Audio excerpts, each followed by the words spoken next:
Sakura Tanaka walked through the bustling hallways of Lincoln High School with her head down, clutching her worn leather messenger bag against her chest like a shield. Her silky black hair fell like a protective curtain around her face, hiding the intricate silver pendant that hung from a thin chain around her neck, a delicate crane in flight, its wings spread wide in eternal motion. She was remarkably small for her 17 years, barely reaching most students' shoulders, with delicate features that made her appear fragile and vulnerable to those who didn't know better. Her oversized navy blue sweater bore a distinctive embroidered symbol on the chest, an ancient Japanese character that most students couldn't read, surrounded by delicate cherry blossom branches that her grandmother had stitched by hand during long winter evenings in Kyoto. The sweater had belonged to her late grandfather, Hiroshi Tanaka, a man she'd never met, but whose legacy lived in every carefully preserved thread of the garment. Her grandmother had given it to her before she moved to America 3 years ago, along with years of rigorous training that nobody at Lincoln High suspected. The old woman's weathered hands had trembled as she folded the sweater into Sakura's suitcase, her eyes bright with unshed tears as she whispered stories of the man who had worn it with such pride. But Sakura kept that part of her life buried deep, just like she kept her head down in the hallways, invisible and unremarkable. The morning air in the corridors carried the familiar sense of teenage life, body spray, coffee from the teacher's lounge, the lingering smell of last night's homework panic, and that indefinable mixture of hope and anxiety that seemed to permeate every high school in America.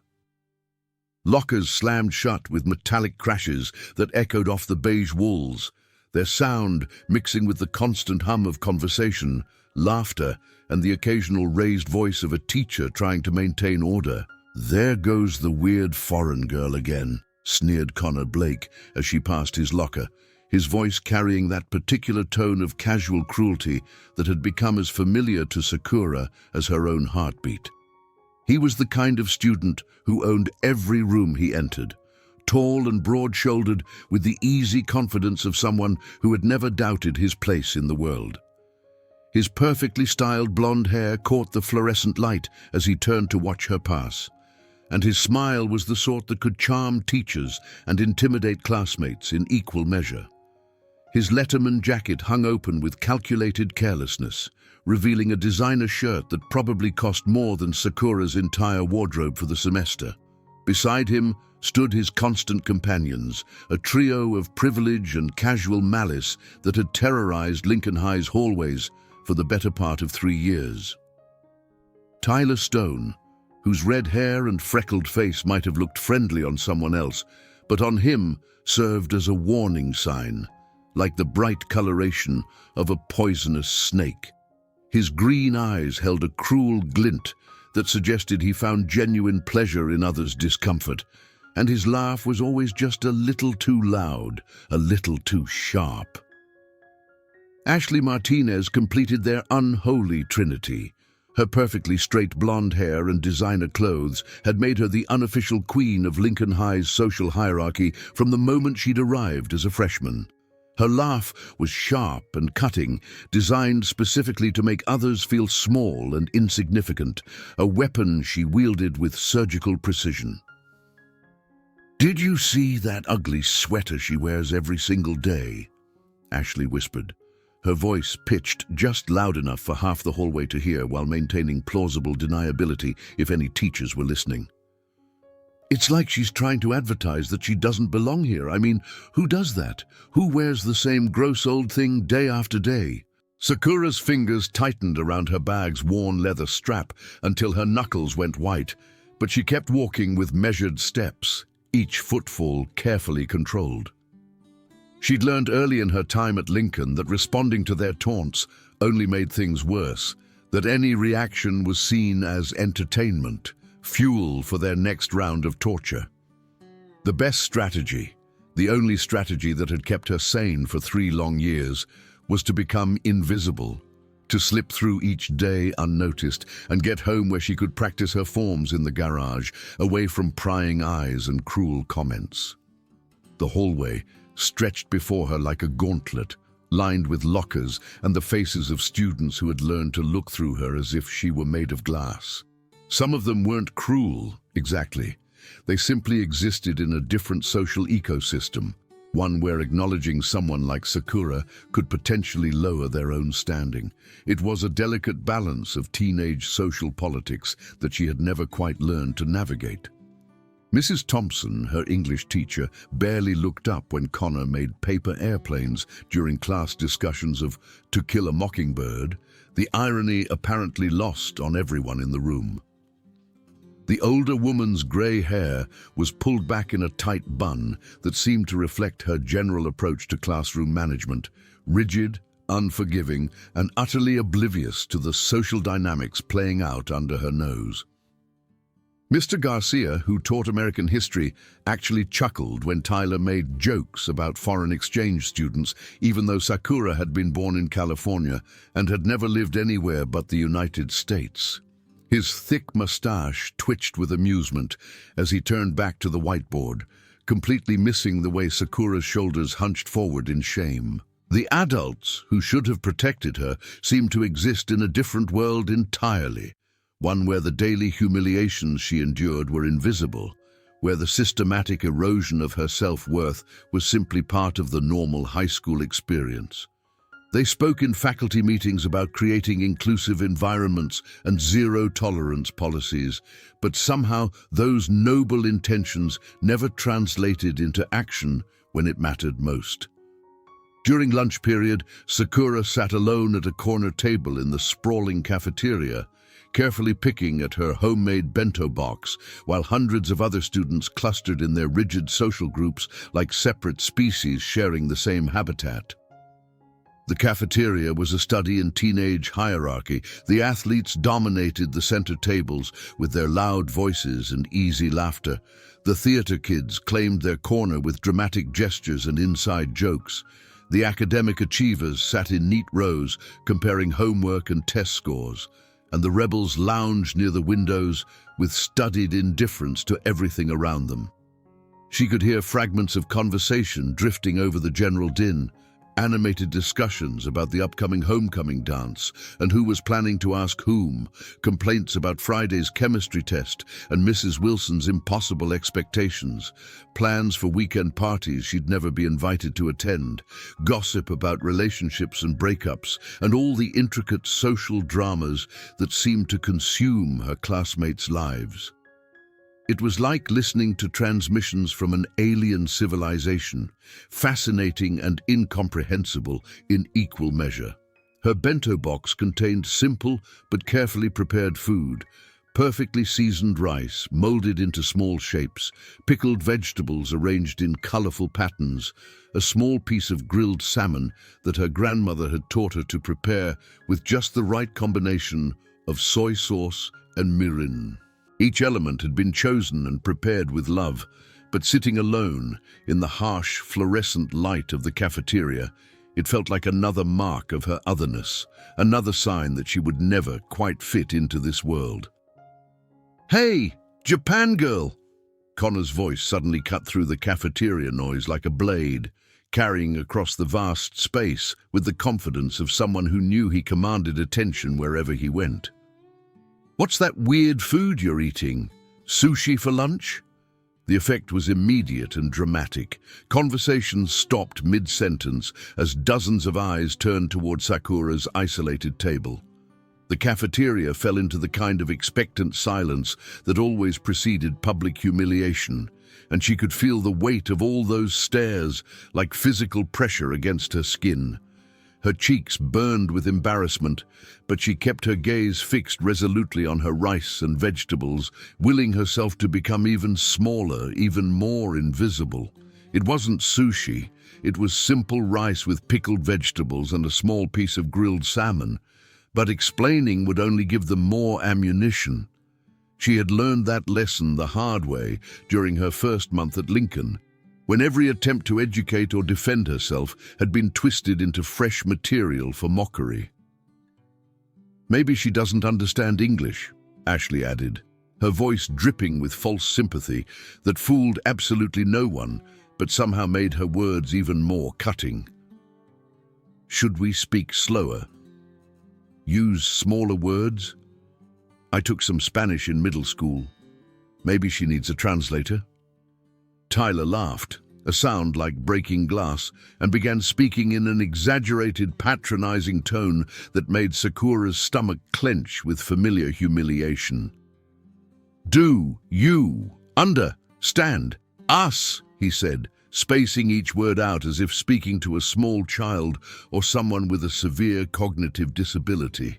The laughter that followed was like acid in Sakura's ears.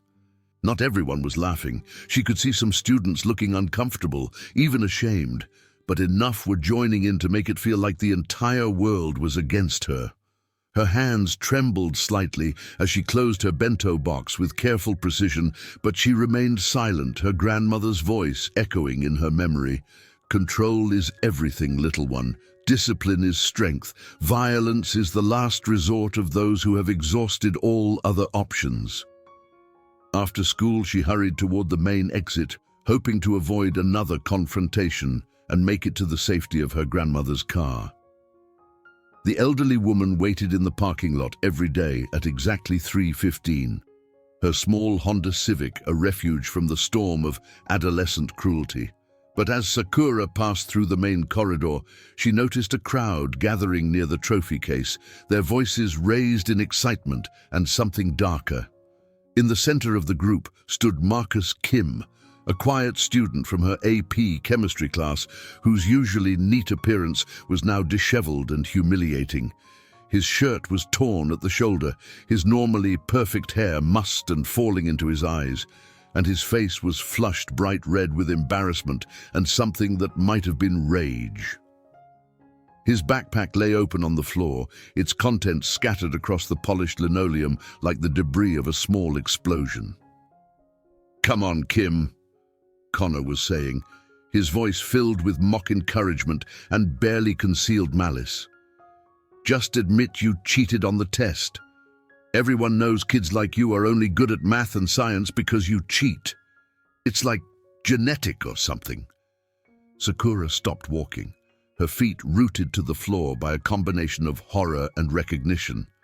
Marcus had never cheated on anything in his life. She'd seen him studying in the library every afternoon for hours, working harder than anyone else in their advanced classes, his dedication absolute and unwavering. He was shy like her, another target for Connor's systematic cruelty, but he was also genuinely kind. He'd once helped her pick up her books when she'd tripped in the hallway, kneeling beside her without a word and carefully stacking her papers while other students stepped around them like they were obstacles. He'd never joined in when others made fun of her accent or her clothes, never laughed at the jokes made at her expense. "I didn't cheat," Marcus said quietly, his voice barely audible above the crowd's hungry murmurs. "I studied for weeks. I can show you my notes if you want." "Right," Ashley laughed, the sound sharp enough to cut glass. "And I'm sure that fancy calculator Daddy bought you had nothing to do with your perfect score. Funny how all the Asian kids seem to have the same brand of calculator, isn't it?" Sakura watched Marcus's shoulders slump in defeat, and something inside her chest tightened like a fist. She knew exactly how he felt, that crushing sensation of being judged and found guilty without evidence, of having every achievement questioned and diminished, of being reduced to nothing more than a stereotype. The pain in his eyes was her pain, reflected back at her from across the crowded hallway, but she also knew she couldn't intervene. Not yet. Not until she was ready to face the consequences of breaking her carefully maintained invisibility. That evening, in her grandmother's converted garage behind their small house in the suburbs, Sakura practiced her kata with more intensity than usual. The space had been transformed into a traditional dojo, complete with mirrors along one wall and a wooden floor that her grandmother had installed herself with painstaking care. Traditional Japanese weapons hung on the walls, not decorative pieces, but functional tools that had been passed down through generations of her family. Each movement of her kata flowed into the next like water, but beneath the graceful surface lay devastating power. Her grandfather's style was traditional Shotokan karate, passed down through generations of their family, but her grandmother had added her own modifications, techniques that emphasized speed and precision over brute strength, methods that allowed a smaller fighter to neutralize larger opponents. "You must never use these skills for revenge," her grandmother had warned her during their training sessions, her voice carrying the weight of decades of wisdom. "Only for protection. Only when there is no other choice. The moment you use your training for anger or hatred, you dishonor everything your grandfather stood for." But what happened when protection meant standing up for others? What happened when staying silent became complicity? These questions had been haunting Sakura's thoughts more and more lately, especially as she watched other students suffer the same torments she endured daily. Her grandmother, Yuki Tanaka, sat in the corner of the garage on a small cushion, watching her granddaughters practice with keen eyes that missed nothing. At 73, she was still formidable, her back straight and her movements economical and precise. She had been the one to teach Sakura everything she knew about fighting, about honor, about the terrible responsibility that came with the ability to cause harm. "Your form is angry tonight," the old woman observed quietly in Japanese, her voice carrying across the small space like a gentle rebuke. Sakura completed her kata and bowed formally before turning to face her grandmother. "They hurt Marcus today," she said, also switching to Japanese, the language of their most serious conversations, "and this angers you." "It's not right, grandmother. He's never done anything to them. He's kind and smart and he works harder than anyone else in school. Why do they have to destroy that?" Yuki was quiet for a long moment, her weathered hands folded in her lap as she considered her words. "Your grandfather once told me that the hardest part of being strong is knowing when to use that strength. Too early, and you become the aggressor. Too late, and innocent people suffer while you watch." "How do I know when it's time?" "You will know," her grandmother said with quiet certainty. "When the moment comes, your heart will tell you.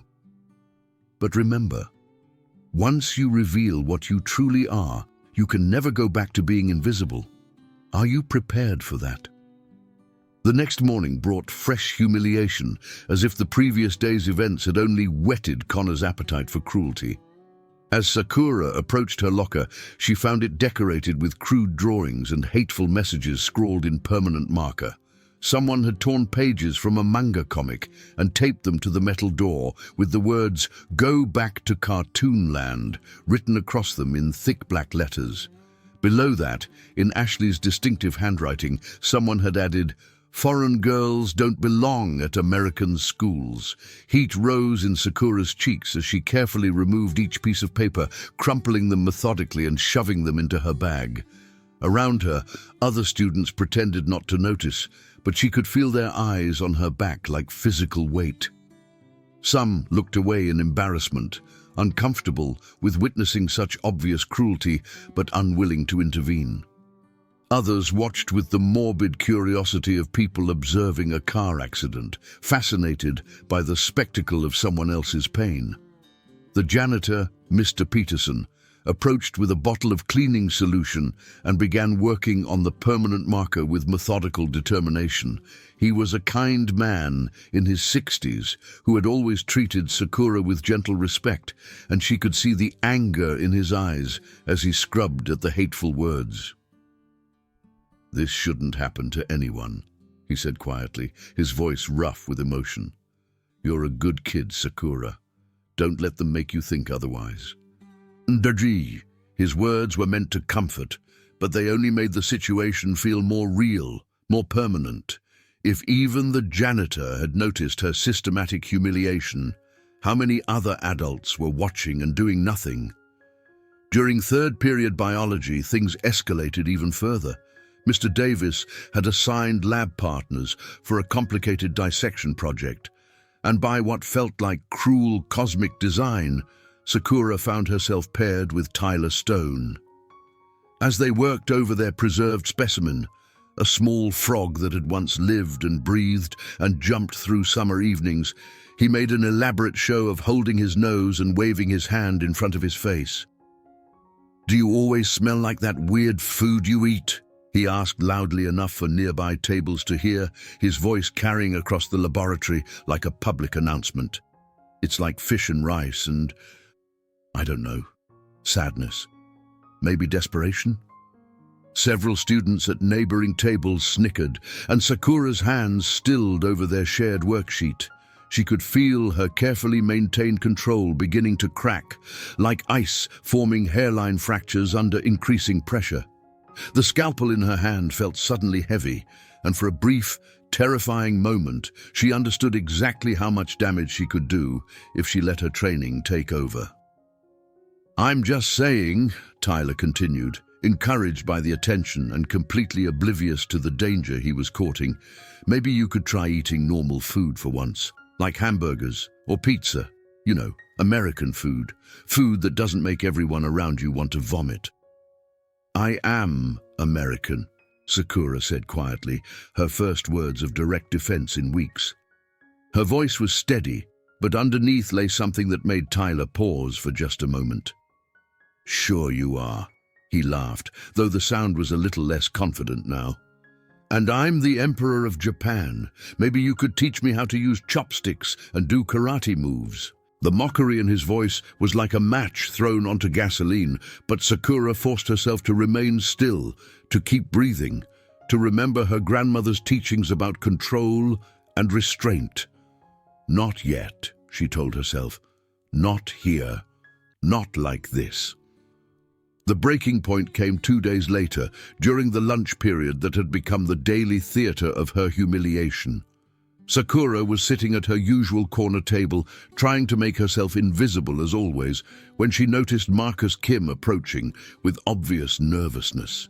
He carried his lunch tray like a shield, glancing around the cafeteria as if checking for predators before cautiously sitting down across from her. "Is it okay if I sit here?" he asked quietly, his voice barely audible above the cafeteria's general din. Sakura nodded, surprised but genuinely pleased to have company. They ate in comfortable silence for several minutes, two outcasts finding unexpected solidarity in their shared isolation. The simple act of having someone choose to sit with her felt like a small miracle, a crack in the wall of loneliness that had surrounded her for so long. "I wanted to thank you," Marcus said suddenly, his words careful and considered. "For what?" "For not laughing the other day when they were—" He gestured vaguely toward the center of the cafeteria, where Connor held court at his usual table, surrounded by admirers and sycophants.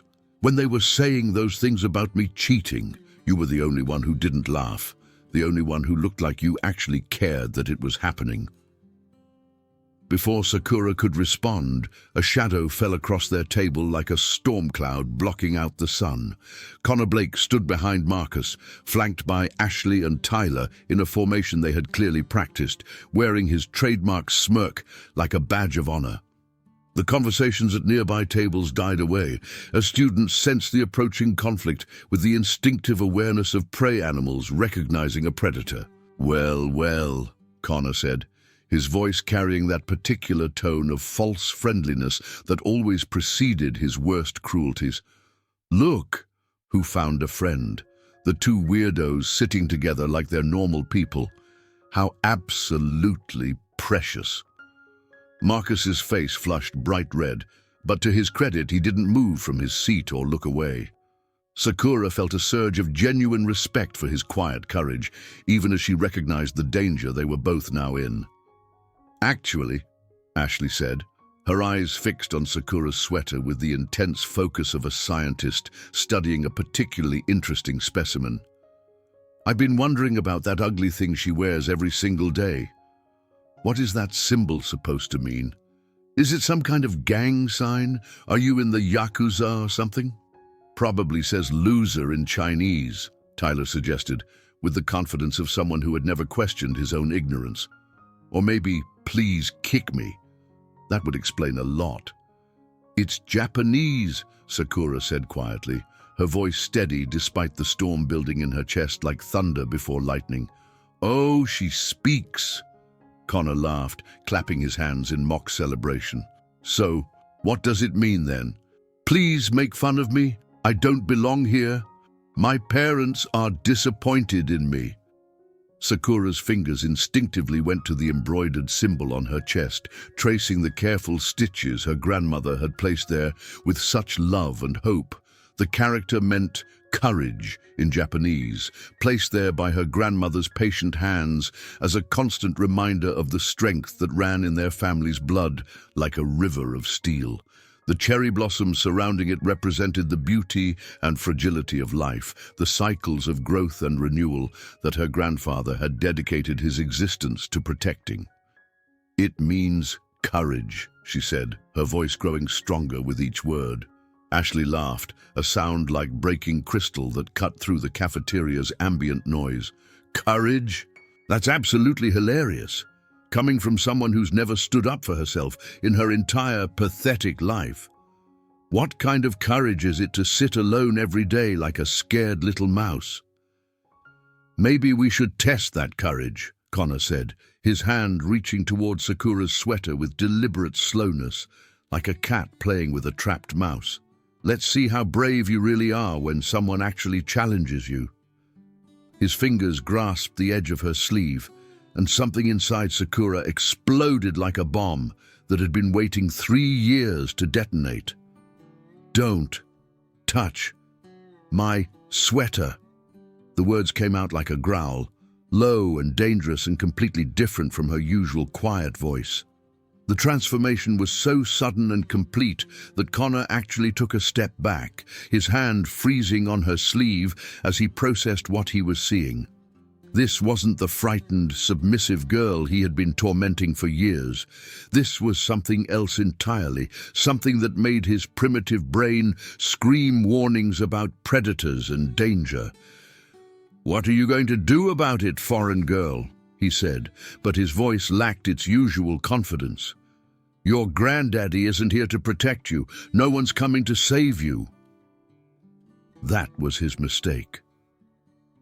The moment he mentioned her grandfather, every lesson her grandmother had taught her about restraint and control evaporated like morning mist under a blazing sun. This wasn't just about her anymore. It was about the man whose memory lived in every thread of the sweater, whose legacy of protecting others she carried in her blood like a sacred trust. Sakura's hand moved faster than anyone in the cafeteria could track, her fingers closing around Connor's wrist in a grip that made him gasp with sudden, shocking pain. Years of training had given her hands the strength of steel cables, and she applied just enough pressure to let him feel exactly how outmatched he was, without actually breaking anything important. "Let go of my sweater," she said, her voice deadly quiet and carrying an authority that made several nearby students push back from their tables. "What the hell?" Connor started, but his words cut off as Sakura's grip tightened incrementally.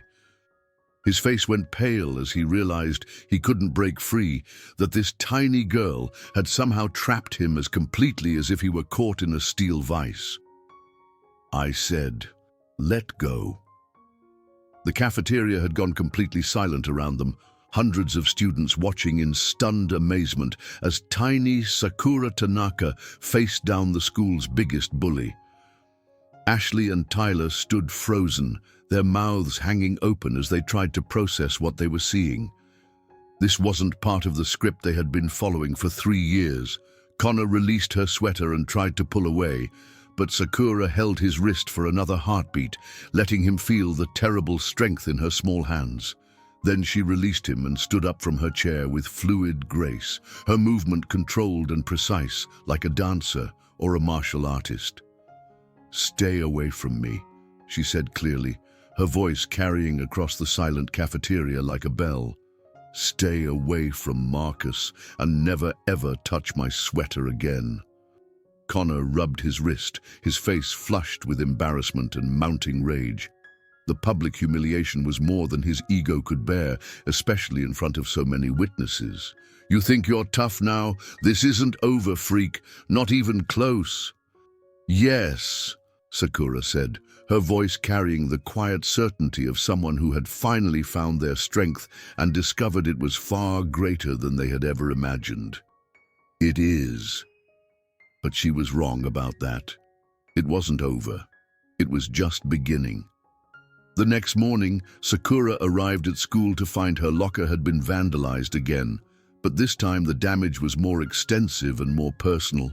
Someone had used a permanent marker to write detailed threats across the metal surface, graphic descriptions of violence that made her stomach clench with fear. They had also managed to force open her locker somehow, and her textbooks lay scattered on the floor, their pages torn and covered with more hateful messages. As she knelt to gather her damaged books, other students walked past without stopping to help. Some looked ashamed, others curious, but none approached to offer assistance or express sympathy. The invisible line that separated her from the rest of Lincoln High had become more pronounced than ever, as if her moment of defiance had somehow made her even more alien to her classmates. During morning assembly, Principal Williams announced the upcoming Spirit Week activities with the forced enthusiasm of someone trying to generate excitement for traditions that had grown stale with repetition. The list included the usual suspects: Pajama Day, Decades Day, School Colors Day, but buried in the middle was something that made Sakura's blood run cold: a martial arts demonstration by the school's karate club. She could hear Connor's voice behind her, speaking just loud enough for her to catch every word. I bet foreign girl thinks she knows karate. Maybe we should sign her up for the demonstration. Let everyone see how pathetic she really is when she has to perform in front of the whole school.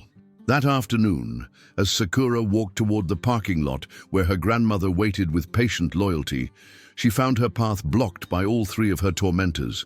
They had chosen their location with careful, strategic planning, behind the gymnasium, out of sight from teachers and most students, where the security cameras had blind spots that Connor had obviously scouted in advance. We need to have a conversation, Connor said, his earlier embarrassment now transformed into cold, calculating anger. About what happened in the cafeteria yesterday. About respect and consequences. There's nothing to discuss, Sakura replied, but she could feel the familiar coil of tension building in her muscles, her body automatically shifting into a ready stance that her grandmother had drilled into her through countless hours of practice. Oh, I think there is, Ashley said, pulling out her phone and adjusting the camera angle with practiced precision. See, we've been thinking about your little tough girl act yesterday, and we decided it would be fun to get it on video this time, something to remember you by. Tyler moved to flank her on the left while Ashley positioned herself for the best camera angle, and Sakura realized they had planned this confrontation with military precision. They had chosen a location where they could corner her without witnesses, timed it for maximum isolation, and brought technology to document her humiliation for posterity. Here's what's going to happen, Connor continued, his voice taking on that patronizing tone she had learned to hate more than any other sound in the world. You're going to apologize for embarrassing me yesterday. Then you're going to take off that ugly sweater and throw it in the dumpster where it belongs. And if you're very, very good, we might not post the video of you crying and begging for forgiveness all over social media. And if we're feeling generous, Ashley added with a smile like broken glass, we might not send copies to your grandmother. I bet she'd love to see how her precious granddaughter really spends her time at school. The threat to her grandmother was like gasoline thrown on a fire. Sakura looked at each of them in turn, measuring distances and angles the way her training had taught her. cataloging their positions and potential weapons with the clinical precision of a professional fighter. 3 opponents, all larger than her, positioned to cut off her escape routes and force her into a defensive position. But they had made several crucial mistakes that revealed just how little they understood about real conflict. First, they had underestimated her completely, viewing her as nothing more than a victim to be bullied rather than a trained fighter who had been holding back for 3 long years. Second, they had chosen to attack the one thing in the world that meant more to her than her own safety, her grandfather's legacy and her grandmother's love. And third, most importantly, they had trapped themselves in an enclosed space with someone who had been trained since childhood to fight multiple opponents simultaneously. "I'm waiting," Connor said, stepping closer with the confidence of someone who had never been truly challenged. "Take off the sweater." Instead of backing away or showing fear, Sakura did something none of them expected. She smiled. It wasn't a friendly smile. It wasn't nervous or frightened or apologetic. It was the smile of someone who had finally been given permission to stop holding back, to stop pretending to be weak and helpless. It was the smile of a predator who had been disguised as prey for far too long. "You want my sweater?" she asked, her voice carrying a new note of confidence that made Tyler shift nervously. "Come and take it." Connor lunged forward with the clumsy aggression of someone who had never learned to actually fight, only to intimidate. His hands reached for the precious garment with grasping fingers, but where he expected to find fabric, he found only empty air. Sakura had moved aside with liquid grace, her body flowing like water around his clumsy attack with an economy of motion that spoke of years of disciplined training. Before he could recover his balance or understand what had happened, her elbow connected with his solar plexus with surgical precision, driving the air from his lungs in a sharp, explosive exhale. As he doubled over, gasping and confused, her knee came up to meet his descending face with perfect timing and devastating effect. The crack of breaking cartilage echoed off the gymnasium walls like a gunshot. Tyler rushed her from the left, his fists swinging wildly in haymaker punches that might have worked against another untrained teenager, but were laughably ineffective against someone who had been studying combat since childhood. Sakura had already shifted her weight and position, flowing into a different stance as naturally as breathing. She caught his leading arm in a joint lock that he didn't even see coming, used his own momentum against him, and sent him tumbling over her hip to crash into the concrete wall behind her with a sickening thud.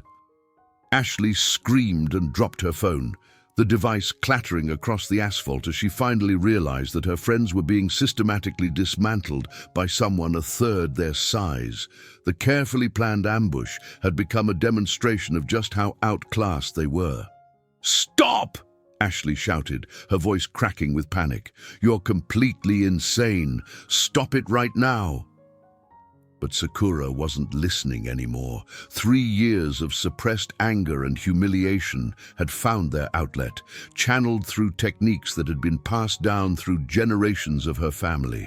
Every movement was precise, controlled, designed to neutralize threats without causing permanent damage. This wasn't rage or revenge.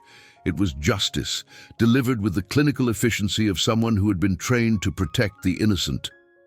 Connor struggled to his feet, blood streaming from his broken nose and his eyes wide with shock and genuine fear. This wasn't how the confrontation was supposed to go. He was bigger, stronger, had 2 friends to help him, and they had planned everything so carefully. How was this tiny girl making them look like complete amateurs? "You freak!" he snarled, charging at her again with desperate fury. "I'll kill you for this!" This time, Sakura didn't move aside. Instead, she stepped into his attack with the confidence of someone who had spent years learning to turn an opponent's strength against them. Her hands moved in a complex pattern that redirected his force and sent him spinning to the ground like a discarded doll. Before he could rise, her foot pressed against his throat, applying just enough pressure to make breathing difficult without causing serious injury. "You will never touch my sweater again," she said, her voice calm despite the fury burning in her dark eyes. "You will never call me names. You will never hurt Marcus or any other student who can't defend themselves. Do you understand me?" Tyler groaned and tried to sit up from where he had collapsed against the wall, but Sakura's free hand gestured in his direction and he froze, recognizing the promise of more pain if he moved. Blood trickled from a cut on his forehead where he had struck the concrete. "I could end this," Sakura continued, her foot maintaining its precise pressure on Connor's throat. "Right now, with very little effort, I could make sure you never bully anyone again. I could damage you in ways that would take months to heal. I could make you understand exactly how all your victims have felt."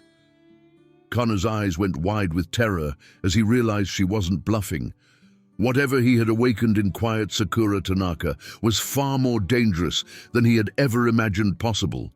The strength in her small body, the precision of her movements, the cold calculation in her voice, none of it matched his understanding of who she was supposed to be.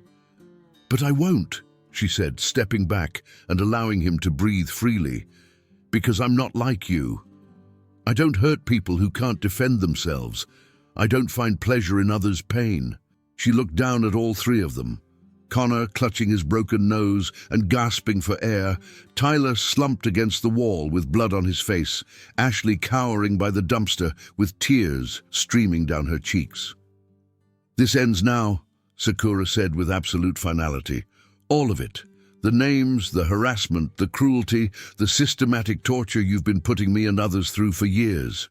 Because if it doesn't end, if you ever come near me or my friends again, I'll show you what real fighting looks like. And next time I won't be so gentle." As she walked away, her grandfather's sweater unmarked and her dignity intact for the first time in 3 years, she heard Ashley whispering frantically into her phone, calling for help that would arrive too late to matter. But Sakura felt no fear of consequences. For the first time since arriving at Lincoln High, she felt truly free. The news of the confrontation spread through the school's social networks like wildfire, growing and evolving with each retelling. By the next morning, everyone knew that quiet Sakura Tanaka had single-handedly defeated 3 of Lincoln High's most feared bullies behind the gymnasium. The story took on mythic proportions as it passed from student to student. Some versions had her flying through the air like an action movie hero. Others described mystical martial arts techniques that could kill with a single touch. But the core truth remained unchanged and undeniable. The girl they had dismissed as weak and foreign had proven herself to be anything but helpless. Marcus Kim found her at lunch, sitting at their usual corner table with her homemade bento and an aura of quiet confidence that seemed to radiate outward like warmth from a fire. "I heard what happened," he said quietly as he sat down, his voice filled with something between awe and gratitude. "Thank you." "For what?" "For standing up for all of us who never could." Other students began approaching their table throughout the week, drawn by curiosity and something deeper. Quiet kids who had been bullied found the courage to sit with them, sharing their own stories of harassment and humiliation. Overlooked students who had never found their voice discovered that Sakura listened without judgment, offering advice and support with the wisdom of someone who truly understood their struggles. Even some of the popular students, those who had grown tired of Connor's reign of terror but had never dared to oppose him directly, began to acknowledge Sakura's existence with nods and tentative smiles. Connor himself returned to school 3 days later with a bandaged nose and a dramatically different attitude. The swagger was gone, replaced by a nervous awareness of his surroundings that suggested he finally understood what it felt like to be afraid. His voice had lost its cruel edge, and whenever he saw Sakura in the hallways, he quickly found somewhere else to be. Tyler and Ashley were more defiant, spreading rumors about Sakura being dangerous and unstable, but their words carried little weight now. Too many students had witnessed their systematic cruelty over the years, and there was little sympathy for bullies who had finally met their match. On Friday afternoon, as Sakura walked toward the exit, she noticed a group of students gathered around the martial arts demonstration sign-up sheet that hung outside the main office. To her surprise, her name had been added to the list in Marcus's careful handwriting. "I thought you might want to show everyone what real martial arts looks like," he explained when she found him at his locker, carefully organizing his books for the weekend. "Not the movie stuff that everyone thinks they understand. The real thing." Sakura considered the idea with growing excitement. For years, she had hidden her abilities, kept her grandfather's legacy secret out of shame and fear of drawing even more negative attention. But perhaps it was time to stop hiding. Perhaps it was time to honor the courage that lived in every thread of her sweater and every lesson her grandmother had taught her. "Okay," she said, surprising herself with the certainty in her voice. "I'll do it." The demonstration took place the following week, in front of the entire school assembled in the gymnasium. As Sakura walked onto the polished floor, wearing her grandfather's navy sweater, she could feel hundreds of eyes watching her with an intensity that would have terrified her just weeks earlier. But for the first time in her life, the attention didn't make her want to disappear. She began with basic forms, her movements flowing like poetry written in motion. Each technique was precise, controlled, beautiful in its deadly efficiency. The gymnasium fell into an awed silence as students realized they were watching something extraordinary. Not the theatrical martial arts of movies and television, but the real thing, practiced by someone who had dedicated her life to mastering these ancient techniques. Her kata told a story of discipline and dedication, of power restrained by wisdom, of strength used in service of protection rather than domination. When she moved into more advanced techniques, demonstrating throws and strikes that could disable opponents twice her size, the watching students began to understand exactly what Connor and his friends had encountered behind the gymnasium. When she finished, the applause was thunderous and sustained, washing over her like a wave of acceptance and respect. But more important than the recognition was the look of understanding in her classmates' eyes. They finally saw her not as a victim to be pitied or an outsider to be feared, but as someone worthy of genuine respect. Later, as she was leaving the gymnasium, she found Connor waiting by the exit. For a moment, every muscle in her body tensed, prepared for another confrontation, but instead of anger or defiance, she saw something unexpected in his eyes, genuine shame. "I'm sorry," he said quietly, the words coming out rough and reluctant, as if they were being dragged from somewhere deep inside him. "For everything. For 3 years of... I was wrong. About everything." Sakura studied his face carefully, looking for signs of deception or manipulation, for the cruel smirk that had haunted her nightmares. But she saw only genuine remorse, the kind that comes from having your entire worldview thoroughly shattered and rebuilt from scratch. "Apology accepted," she said finally, the words feeling strange but right in her mouth. "Just don't let it happen again. To anyone." As she walked home that afternoon, her grandfather's sweater warming her against the autumn chill that was settling over the city, Sakura reflected on everything that had changed in such a short time. She had learned that sometimes standing up for yourself meant more than just protecting your own dignity. Sometimes it meant protecting others who couldn't protect themselves. Sometimes it meant honoring the legacy of those who came before you, carrying their strength forward into a new generation. The embroidered character on her chest caught the late afternoon sun, its meaning clearer now than it had ever been. Courage wasn't just about having strength or knowing how to fight. It was about knowing when to use that strength, and equally important, when to show mercy. It was about standing up without becoming the thing you stood against. Lincoln High would never be the same. The culture of casual cruelty that had flourished in its hallways for years had been broken, not through administrative policy or adult intervention, but by the simple act of one small girl refusing to be a victim any longer. And neither would she. In the months that followed, Sakura's transformation continued to ripple outward through the school's social ecosystem, like stones dropped in a still pond. Students who had previously kept their heads down began walking with more confidence. The hallways felt less tense, less charged with the potential for sudden cruelty. Teachers seemed more aware of the subtle dynamics between their students, more willing to intervene when they noticed signs of bullying or harassment. Marcus had become her closest friend, their shared experience of being outsiders, creating a bond that neither had expected.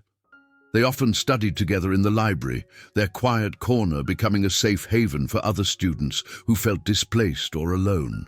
Their friendship became a symbol of something new at Lincoln High, the possibility that kindness and mutual support could triumph over cruelty and isolation. "You know," Marcus said one afternoon as they worked on their calculus homework together, "I never thought I'd be grateful for being bullied. But if it hadn't happened, we might never have become friends." Sakura looked up from her equations, smiling at the truth in his words. "My grandmother always said that sometimes the most difficult experiences teach us the most important lessons." "What else did she teach you?" Marcus asked, his curiosity evident in his voice.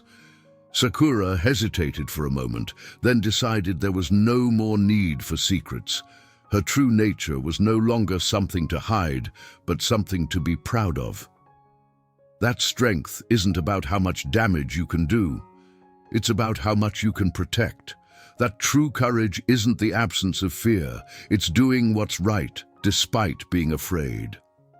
As winter melted into spring, Sakura found herself taking on a new role at Lincoln High that she had never sought, but felt naturally suited for. Students began coming to her with their problems, seeking advice or simply someone who would listen without judgment. She discovered that her reputation as someone who had stood up to the school's worst bullies gave her words unexpected weight and authority. When freshman Emma Rodriguez was being harassed for her accent, Sakura walked with her to classes until the harassment stopped. When sophomore David Park was being excluded from group projects because of his stutter, Sakura made sure he was included in hers and helped him find his voice. She had learned that sometimes the most powerful weapon against cruelty was simple human kindness, consistently applied.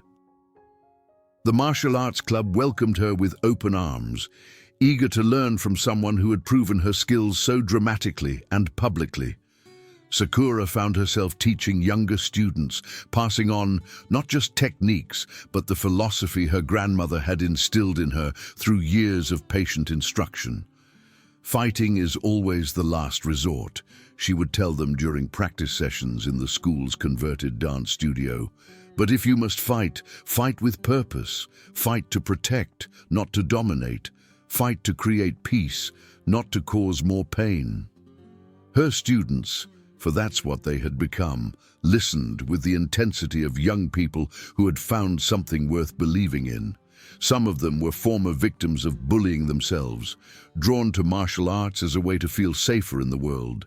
Others were simply fascinated by the discipline and philosophy that Sakura embodied. Connor Blake had indeed changed, though the transformation wasn't immediate or complete. He still struggled with his temper, still occasionally fell back into old patterns of behavior when he felt threatened or embarrassed. But when he did, other students, emboldened by Sakura's example, were quick to call him out. The social ecosystem of Lincoln High had fundamentally shifted, making it much harder for bullies to operate in the shadows. He had also begun seeing the school counselor, Dr. Martinez, trying to understand the roots of his need to dominate and humiliate others. The work was slow and difficult, requiring him to confront ugly truths about himself that he had spent years avoiding. Ashley Martinez had transferred to another school after the winter break, unable to cope with the loss of her social status and the constant reminder of her humiliation. The hierarchy she had worked so hard to build and maintain had crumbled without her primary enforcer, and she found herself isolated and powerless for the first time in her life. Tyler Stone remained at Lincoln High, but kept a much lower profile, seemingly chastened by his experience behind the gymnasium. He had joined the chess club and the academic decathlon team, channeling his competitive instincts into more constructive outlets. One afternoon in late spring, as Sakura was cleaning out her locker in preparation for summer break, she found an envelope that had been slipped through the vents. Inside was a handwritten note from Connor, written in careful script that suggested multiple drafts. "I know I don't deserve forgiveness, and I'm not asking for it, but I wanted you to know that I understand now what I was doing to people. I see how some kids still look scared when they walk down the hallways, and I remember being the reason they felt that way. I'm trying to be better. I'm trying to be the kind of person who protects people instead of hurting them. Thank you for not destroying me when you could have. Thank you for showing me there was another way to be strong." Sakura folded the note carefully and placed it in her bag. Redemption, she reflected, was possible for everyone, but it had to be earned through consistent action, not just words. Connor still had a long way to go, but the fact that he was trying gave her hope for what Lincoln High could become. The spring martial arts demonstration had become an annual tradition, with Sakura as the featured performer and an audience that included not just students but parents and community members who had heard about the remarkable young woman who had transformed her school's culture. But more importantly, it had become a celebration of the school's transformation from a place of fear to a place of acceptance and mutual support. During her senior year, Sakura was elected student body president by an overwhelming margin, running on a platform of inclusion and respect that resonated with students who had experienced too many years of casual cruelty. Her campaign slogan was simple but powerful: strength through unity. In her acceptance speech, she wore her grandfather's navy sweater with its embroidered symbol, no longer a target for mockery, but a symbol of the courage that lived within the school's halls. "We are all stronger when we lift each other up instead of tearing each other down," she told the assembled students during the victory rally. "Every one of us has something unique to offer, and every one of us deserves to feel safe and valued here. That's not just a nice idea, it's a commitment we make to each other." As graduation approached, Sakura reflected on the incredible journey from a frightened, isolated girl to a confident young woman who had helped transform her school's entire culture. The sweater that had once made her a target had become a symbol of courage and change, a reminder that one person's refusal to accept injustice could create ripples that spread far beyond anything they could imagine. Her grandmother attended the graduation ceremony, tears streaming down her weathered cheeks as she watched her granddaughter walk across the stage to receive not just her diploma, but multiple awards for leadership and service. Later, as they drove home together through the quiet suburban streets, she spoke about the legacy Sakura had created. "Your grandfather would be so proud," she said, her voice thick with emotion. "You have honored his memory and his teachings. But more than that, you have made them your own and shared them with others." That evening in the garage where she had practiced her forms for so many years, Sakura performed one final kata in her grandfather's sweater. Each movement carried the weight of everything she had learned about courage, about compassion, about the terrible and wonderful responsibility that came with strength. When she finished, she carefully folded the sweater and placed it in a cedar chest, along with a letter she had written to her future children. In it, she explained the symbol's meaning, the story of their great-grandfather's courage, and the lessons she had learned about standing up for others and transforming pain into purpose. "True strength," she wrote, "isn't about being the strongest person in the room. It's about using whatever strength you have to make the room a better place for everyone. It's about refusing to let cruelty win, even when fighting back seems impossible. Years later, when Dr. Sakura Tanaka returned to Lincoln High as a guest speaker, she had become a psychologist specializing in adolescent trauma and bullying prevention. She was amazed by the transformation that had continued in her absence. The hallways buzzed with the energy of students who felt safe to be themselves, who celebrated their differences rather than using them as weapons against each other. The current student body president, a young woman named Alex, who had been a quiet freshman during Sakura's senior year, introduced her to the assembly with obvious admiration and deep respect. Dr. Tanaka showed us that one person can change everything, she said to the packed gymnasium. That courage isn't about being fearless, it's about being afraid and doing the right thing anyway. That standing up for others is the highest form of strength. Adi, as Sakura took the stage, wearing a professional suit but carrying the same quiet confidence she had discovered during her high school years, she looked out at the diverse crowd of students. She saw herself reflected in some of their faces, the quiet ones, the different ones, the ones who felt like they didn't quite fit into the established social order. "I want to tell you about a sweater," she began, and the gymnasium fell into absolute silence as hundreds of students leaned forward to listen to a story that had become legend in the halls of Lincoln High. When she finished speaking 45 minutes later, the applause was deafening and sustained. But more important than the recognition was the understanding she saw in their eyes, the same understanding that had slowly spread through Lincoln High during her time there, transforming a place of casual cruelty into a community of mutual support and respect. After the assembly, students crowded around her, sharing their own stories of standing up for others, of finding their voices, of creating positive change in their communities. She realized that the ripples from that day behind the gymnasium had spread far beyond what she had ever imagined possible, inspiring a new generation of young people to use their strength in service of others. That evening, as she flew back to her new life and her work helping other young people find their strength, Sakura thought about the embroidered symbol that had started it all.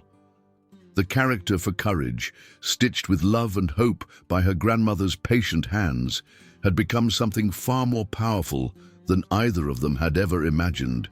She had learned that courage came in many forms.